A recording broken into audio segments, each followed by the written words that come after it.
Lectura del Santo Evangelio según San Marcos, capítulo 6, versículos del 30 al 34. Al regresar de su misión, los apóstoles se reunieron con Jesús y le contaron todo lo que había hecho y enseñado. Él les dijo: «Vengan ustedes solos a un lugar desierto para descansar un poco», porque era tanta la gente que iba y venía que no tenían tiempo ni para comer.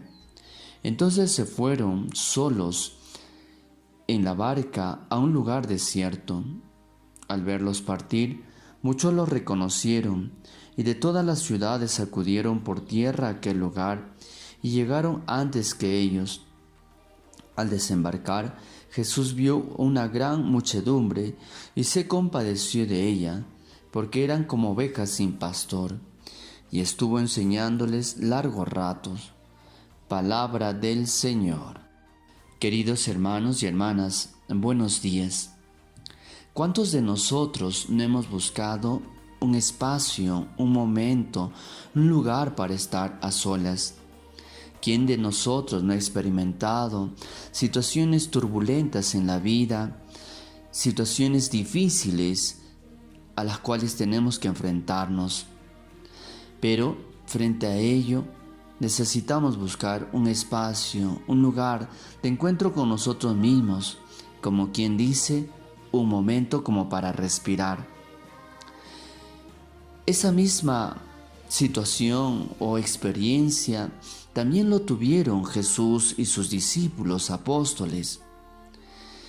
Jesús, durante la lectura del Evangelio según San Marcos, nos cuenta y nos narra que Jesús era seguido por mucha gente, por multitudes.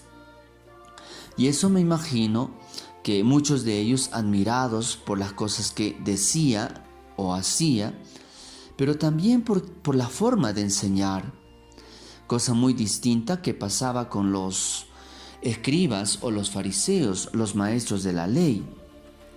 Jesús trae una novedad y esa novedad es atractiva para los demás. Habla diferente, habla del amor. También nosotros tenemos muchos, a veces discursos ya hechos, pero cuando empezamos a hablar del amor, y no solamente con nuestras palabras, sino con nuestros actos, tienen mayor arraigo frente al público, a la familia o a tantos amigos que nos escuchan y conocen. Por eso Jesús invita a los apóstoles y les dice: vengan ustedes solos a un lugar desierto para descansar un poco. Pero la gente le sigue a Jesús y antes de que llegaran a su destino, ya una gran muchedumbre estaba esperándolos.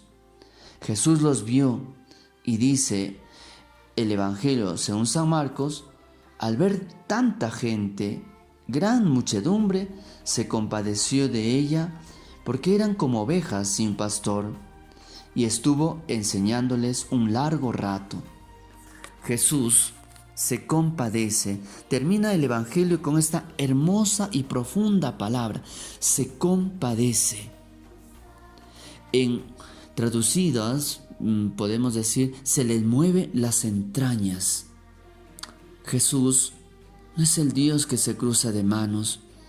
Todo lo que estamos viviendo, diversas situaciones de ansiedad, porque estoy solo en mi casa a causa de la cuarentena, o porque soy trabajador de salud, tengo que salir, este miedo, temor normal que uno pasa, o mi aflicción frente a un familiar enfermo, o mi propia debilidad personal.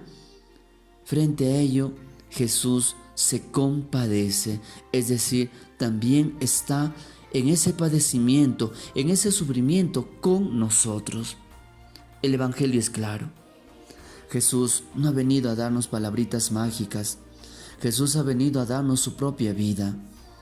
Por eso, queridos hermanos y hermanas, en la situación en la que nos encontramos y estamos viviendo, cada quien según su experiencia, volvamos nuestra mirada a Dios.